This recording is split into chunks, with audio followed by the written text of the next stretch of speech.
extremamente pecador. E isso me recorda que também nas escolas, na nossa infância, se havia uma aula de religião e se ensinava a Bíblia na sala de aula. E com isso, nós crescíamos com mais fé no coração. Nós crescíamos acreditando mais naquilo que era espiritual do que hoje. Nós crescíamos acreditando em Deus, em Jesus Cristo, no Espírito Santo, nos anjos, no mover dos céus. Por mais que não tivéssemos nos convertido, nos entregado por completo a Deus, nós tínhamos uma fé para nos apegar. Mas o tempo foi passando, tudo foi mudando, tudo foi modernizando, e o sistema político e social fez com que muita coisa mudasse e foram tirando tudo aquilo que era espiritual e religioso do meio da sociedade. Hoje não se ensina mais a Bíblia na escola, não se ensina mais religião. Hoje não se tem mais aqueles momentos de comunhão em casa. É difícil ver aqueles momentos de comunhão para se ler a Bíblia, para se falar de Deus, para se falar de espiritual, para se buscar o espiritual. Não existe mais. Os lares perderam isso, não tem mais aquele momento de intimidade no café. Todo mundo sentar na mesa e conversar. Não. Hoje se sentam na mesa. Quando se sentam à mesa, é com o celular na mão. Quando se sentam à mesa, quando não é, leva o prato para o quarto, fica um na sala, fica outro no canto, e a cada um vivendo do seu jeito, no seu mundo. Porque o sistema político e social, ele fez com que nós deixássemos de ser conjunto e fôssemos agora únicos, um separado, todo mundo isolado no seu canto. E isso é o sistema mundial que permitiu que acontecesse. E por que eu estou falando sobre isso? Nós lemos uma passagem muito conhecida, no que ela fala de um homem que decidiu destruir os seus celeiros antigos e ampliar para poder armazenar tudo que ele tinha. E quando nós olhamos a geração em que nós estamos vivendo, essa geração atual, quando paramos para observar esta geração em que nós vivemos, nós vemos uma geração desacostumada a buscar a Deus. Nós temos uma geração que não conhece a Deus, não conhece a Jesus Cristo, não sabe sequer o que é Espírito Santo e nem sabe o que buscar. Estão acostumadas a acordar, trabalhar, cumprir com seus deveres do dia a dia, dormir e amanhã acordar para fazer tudo de novo. São como robôs que têm que cumprir funções e missões dia após dia, e é aquela rotina que cresce dia após dia, porque estão preocupados em concluir faculdade, em conseguir um trabalho e trabalhar, e quando conseguem um trabalho querem um outro trabalho, porque o sustento daquele ali não dá suporte para se manter, e aí procuram um segundo trabalho, procuram fazer cursos e mais cursos, estão preocupados em ocupar a mente com as coisas desse mundo, estão preocupados em casar, em constituir família, e muitas vezes nem em constituir família, muito menos em casar. Estão preocupados apenas em alimentar o seu ego material, a sua vontade, os seus desejos, os seus prazeres, em se alimentarem, se saciarem daquilo que é passageiro e que amanhã, quando acordarem, vão ter esquecido de tudo que fizeram ontem, porque o vazio vai vir na sua vida. Aleluia. Essa é a geração em que vivemos. Uma geração de que quanto mais tem, mais quer. Aleluia. Quanto mais ganha, mais quer ganhar. Quanto mais bem tem, mais ele quer aumentar o tamanho dos seus bens. Não estão satisfeitos com aquilo que têm e querem sempre mais. Estamos vivendo numa geração que quer sempre mais. E isso faz com que parem de pensar no próximo. Parem de olhar para o lado. Parem de olhar para trás. Só olham para si. Pessoas que estão preocupadas cada dia mais em obter, em crescer, em ser, e estão despreocupados com o que acontece no mundo, com o que acontece com o seu vizinho, com o seu próximo, com a sua família. Só estão preocupados consigo mesmo. Ah, se o vizinho está passando fome, não é comigo. O problema é dele. Se tem alguém doente precisando de socorro, é ele, não sou eu. tempos atrás, há mais ou menos um mês e meio atrás, no grupo de WhatsApp da família, houve um conflito por causa de política. Porque havia uma discussão em relação a Lula e Bolsonaro, Bolsonaro e Lula, e quando começou-se a se falar de princípios e morais, quando começou a falar de família, de boa conduta, afetou aqueles que querem o liberalismo, que querem viver de todo jeito e que não estão satisfeitos com a pregação de que se precisa viver princípios, que se precisa andar com boa conduta, de que precisa se ter ordem e decência, e esse conflito gerou uma discussão tão intensa que acabou causando desconforto. E eu parei para pensar como o mundo está se alimentando das coisas passageiras, das coisas imorais, das coisas desnecessárias e esquecendo-se de buscar o que realmente importa, que é buscar as coisas que vêm do céu, porque há tesouros no céu preparados para mim e para você, que não se corrompem, que não se destroem, mas as pessoas estão cegas, olhando apenas para si mesmo e para aquilo que eles querem e não conseguem enxergar que Deus ele tem o melhor para mim e para você, que Deus ele preparou o melhor para mim e para você, e que há uma vida melhor do que esta vida nessa terra. Aleluia, Jesus. Na parábola lida, Jesus chama de louco aquele homem que resolveu ampliar seus celeiros e fazer um grande estoque e descansar o resto da vida. Quando Jesus fala de loucura, quando ele chama aquele homem de louco, ele não está falando de sanidade, não. Não é louco porque aquele homem perdeu o juízo, perdeu o sentido, não. Jesus está chamando de louco aquele homem. E hoje nós olhamos para uma multidão no meio do mundo, loucos como aquele homem, que são loucos que estão desprezando a eternidade. São loucos que estão rejeitando o que é espiritual, que estão deixando de lado o que realmente importa para viver em prazeres passageiros. São pessoas que estão construindo casas na areia, e quando a tempestade vier, quando der um vento forte, quando a chuva cair, ela será levada pelas ondas. Nós devemos estar preocupados com o céu. É para lá que nós vamos. Aleluia. Você foi chamado, não foi para viver o resto da sua vida aqui na terra, morrer, ser enterrado e pronto, acabou-se, não. A morte é apenas o início de uma nova vida, uma vida espiritual.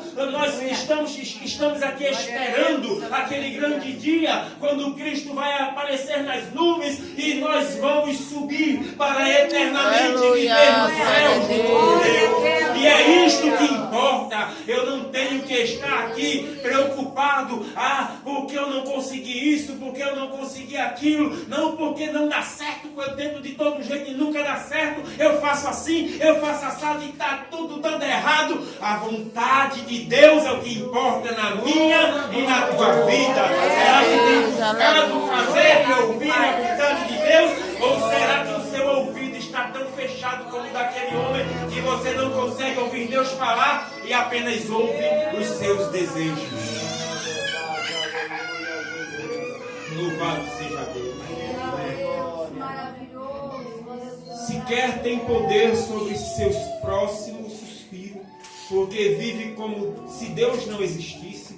Prefere um mundo condenado a um céu eterno. Investe em tudo, menos na salvação. Aquele homem, ele já era rico. A passagem diz, era um homem rico que resolveu destruir os seus celeiros e ampliar. Veja, ele era rico. Ele já tinha de tudo que precisava. Ele poderia agora se preocupar em não mais juntar riquezas na terra. O homem estava despreocupado com a sua vida espiritual e estava preocupado apenas com a sua vida material. Não, agora eu não tenho mais onde guardar. Distribui com quem precisa. Dá a quem precisa. Tem tanta gente necessitada precisando, mas não. Eu vou estocar, eu vou guardar e vou dizer para minha alma: Agora tu tens o bastante para viver o resto da vida. Descansa. Até parece fácil eu dizer para minha alma descansa, como se eu tivesse controle e poder sobre ela. O único que tem controle e poder sobre a minha e a tua alma é Ele. É o Senhor Jesus Cristo. É o nosso Deus que está no céu. Mas aquele homem ele estava tão fora de si. Ele estava tão longe de uma vida espiritual e ele estava tão distante de conhecer Deus que ele estava apenas preocupado com o que ele tinha, com essa vida na terra. Ele não parou para pensar que após a morte ele teria uma outra caminhada, uma outra jornada, porque a gente sabe que depois da morte segue-se o juízo. Vai haver um grande julgamento. E o Senhor ele vai pedir conta de tudo o que eu e o que você fizemos. Tudo. Nada vai ficar escondido. Nada. E aquele homem, ele apenas se preparou para esta vida. Para esta vida ele estava totalmente pronto. Mas será que ele estava preparado para uma vida na eternidade? Será que você está preparado para uma vida na eternidade? Será que você tem juntado nos seus celeiros o suficiente espiritualmente para chegar no céu, pronto para habitar lá? Ou será que suas mãos naquele dia, quando Cristo pedir para apresentá-las, elas vão estar vazias? O que é que você tem feito para o Senhor? O que é que você tem construído de espiritual que garante que você vai estar numa eternidade com Deus? Porque quando se fala em eternidade, e hoje nós temos aí um grupo seleto de pregadores que não querem mais pregar céu, não querem mais pregar inferno, não querem mais falar de arrependimento, não querem mais falar de pecado, não querem falar de perdão, porque isso não faz com que eles sejam convidados novamente. Mas uma coisa eu tenho que dizer: a eternidade ela tem dois lados. O lado daqueles que vão viver uma vida inteira com Deus, louvando, cantando, adorando e exaltando o seu nome. E o outro lado é para aqueles que viveram uma vida inteira distante de Deus aqui na terra e vão amargar uma vida inteira numa segunda morte, no lago de fogo e enxofre. Aleluia, Deus. O Senhor preparou o céu para mim e para você. O inferno é para o diabo e seus anjos. Mas existe tanta gente rebelde no meio do mundo, louca como este homem, que não dá ouvidos a Deus, a palavra de Deus, não anda como Deus quer, não obedece ao Senhor, não renuncia, não se entrega e que infelizmente vão viver uma vida amarga no lago de fogo e enxofre eternamente. A palavra de Deus em Apocalipse diz que esta é a segunda morte, onde não se morre. Você vai pedir para morrer e não vai conseguir. Mas ainda há um céu para mim e para você. Ainda há um lugar no céu pronto para você e eu habitarmos. E é desse céu que temos que falar por aí afora. Temos que anunciar que há um céu para ser habitado e Deus ele quer levar o povo para o céu. E temos que mostrar para o mundo que o inferno também está chamando. É verdade. Não devemos nos calar. Não devemos nos calar. Aquele homem focava nos seus planos, nos seus sonhos, em ambições, como se o amanhã pertencesse a ele, enquanto o pecado apodrecia a sua alma vazia. E é isso que acontece com aquelas pessoas que buscam somente para si, que são egoístas, que buscam todos os dias, dia após dia, construir algo aqui na terra, mas não estão preocupados em construir a sua vida espiritual, enquanto o seu espírito vai morrendo sufocado pelo seu pecado cada dia, porque o meu e o teu pecado ele vai sufocando o meu e o teu espírito quando nós não estamos em obediência a Deus, quando nós não estamos adorando a Deus. O meu e o teu pecado vai sufocando o espírito e ele vai morrendo aos poucos, e isso não agrada a Deus. O que Deus quer é que nós reconheçamos que somos pecadores, que confessemos o nosso pecado, que deixamos de lado essa vida e passemos ao adorar em espírito e em verdade. A verdade é que muitos não estão prontos para morrer. E tem o coração. Muitos não estão prontos para morrer. E tem o coração para hoje. A verdade é que você não está pronto para morrer.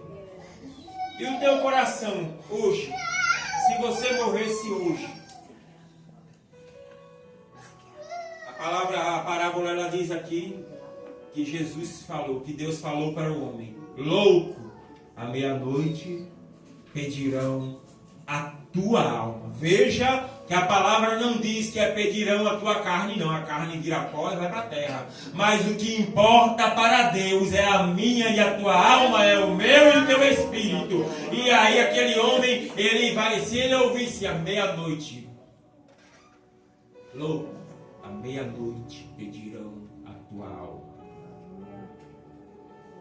O que tu tens preparado para quem ficaria? Porque ficamos tão preocupados em juntar tesouros aqui na terra, em realizar feitos, em fazer coisas grandiosas. Tem gente que se preocupa, já tem uma casa mais que outra, já tem um carro mais que outro, quer bens e mais vezes, quer encher suas contas bancárias. E quando não é isso, quer viver de status, fama, poder, glória. Ele quer estar no auge, na mídia. E quando morre, casa fica, É verdade. carro fica, conta fica, a fama passa, a glória passa, o status passa, cai no esquecimento, porque cai no esquecimento, e tudo que eu conquistei, os outros vão tomar conta. Os outros vão tomar conta, eu não vou levar nada. Por mais que botem dentro do caixão, vai virar pó e não vai comigo.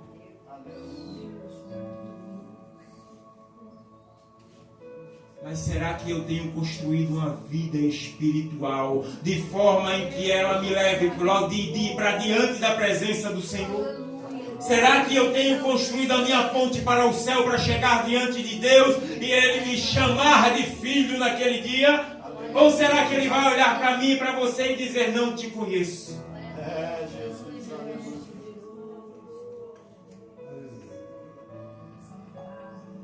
Se hoje Deus fechar os teus olhos, você tem a certeza que verá a glória ou ouvirá gritos eternos? Já parou para pensar? Quando Deus me fez mudar de palavra mais uma vez, eu dizia até minha esposa, eu estava feliz da vida, porque pela primeira vez eu tinha uma palavra anterior, tinha acabado de preparar um dia antes, e eu dizia: puxa, eu estou feliz da vida, que Deus dessa vez Ele vai me permitir pregar na relva, não vai me fazer levar cajado. No dia seguinte Deus me pega, me põe logo cedo em cima da mesa, e eu estou lá na mesa e eu penso: nunca mais vão me querer ver naquela igreja. Eu dizia mesmo assim para minha esposa: nunca mais vão me querer ver naquela igreja. Senhor, essa palavra não. Mas aí minha esposa dizia para mim: você tem que obedecer a Deus, independente do que vão pensar na igreja. E eu conversava com o Senhor: misericórdia, que pergunta forte. Vou repetir a pergunta. Se hoje Deus fechar os teus olhos, você tem certeza que verá a glória ou ouvirá gritos eternos? Devemos fazer uma análise dia após dia. É por isso que a palavra de Deus diz: examine-se o homem a si mesmo. E isso é dia após dia, hora após hora, minuto a minuto. Porque quando nós nos autoexaminamos, nós conseguimos enxergar os nossos feitos perante Deus. Se estamos construindo algo que vai nos edificar e nos levar para o céu, ou se a nossa construção é a construção de areia que o vento derruba. Se morrêssemos hoje, será que iríamos para a glória? Ou será que nós iríamos como aquele homem, aquele rico, avarento, que lá de baixo, com a garganta seca, sentindo o corpo queimar, ele via Lázaro lá no seio de Abraão, feliz da vida. Aleluia. Nós temos que nos analisar dia após dia. Nos examinar dia após dia. O grande problema é que o cristão ele tem a mania de examinar a vida do outro, parece médico. Já percebeu como muitas vezes a gente para examinar mais a vida do outro? Aquele irmão nunca mais veio para a igreja, está cheio de pecado hoje. Não, aquela irmã vive cheia de movimento. Não, é coisa do cão. E quanto mais nós examinamos o próximo, a nossa vida ela fica livre para o inimigo pintar e bordar e fazer o que quiser. Mas quando eu me auto-examino e quando eu enxergo em mim alguma coisa que desagrada a Deus, eu corro para o joelho, converso com Ele, peço perdão e dos céus Ele derrama perdão em cima de mim e de você. Aleluia. Na carta aos Hebreus, capítulo 9, verso 27, está ordenado aos homens morrerem uma só vez, vindo depois o juízo. Tem religiões aí fora, seitas, que dizem que depois de morte tem uma outra vida. Que o corpo vai para a terra, mas o espírito fica vagando por aí. Tem outros que dizem que depois da morte tem uma segunda chance, tem um purgatório, tem alguma coisa a mais. Mas a palavra de Deus, ela me ensina e ela ensina a você que quando morremos, o corpo vai para a terra e o espírito espera aquele grande dia do juízo de Deus, no qual nós seremos julgados pela nossa obra.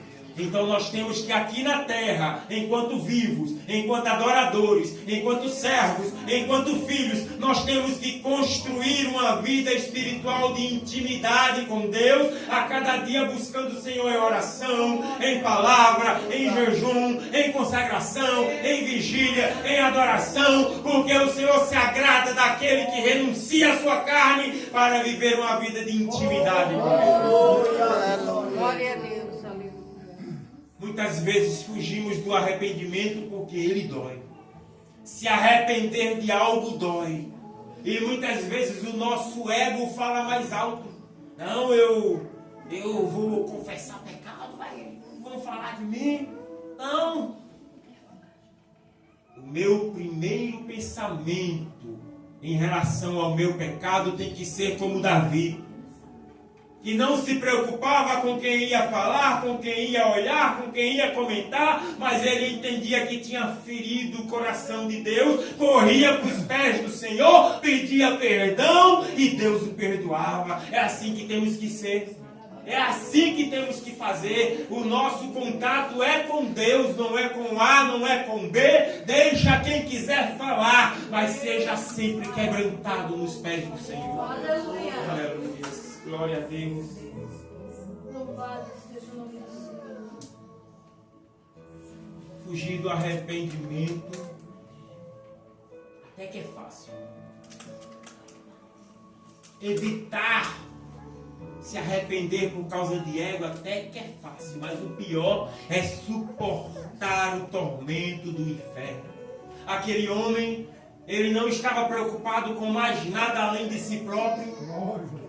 Ele não produzia no seu coração algo que construísse nele um desejo de mudar, de ser transformado, um desejo de servir a Deus. Não, ele estava preocupado só consigo. Ele não parou para pensar que as consequências viriam no depois. Nós precisamos buscar o Senhor dia após dia.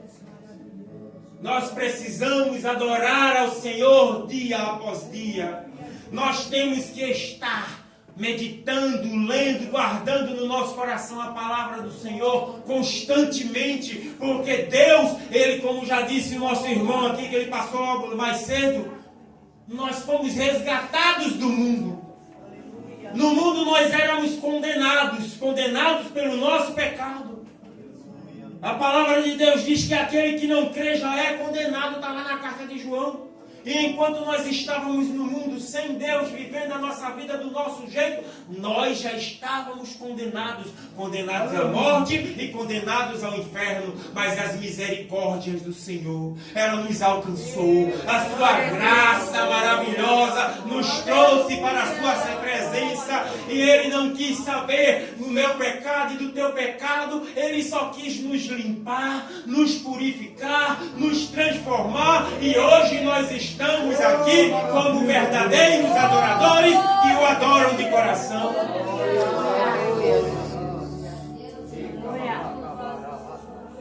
O segredo para uma vida de intimidade com Deus, para fugir de tudo isso, de toda essa vida desse mundo, para não ser enrolado com os pratos que esse mundo tem. Eu dizia quando eu via com o irmão, o diácono Delci, eu dizia que o mundo ele é muito convidativo.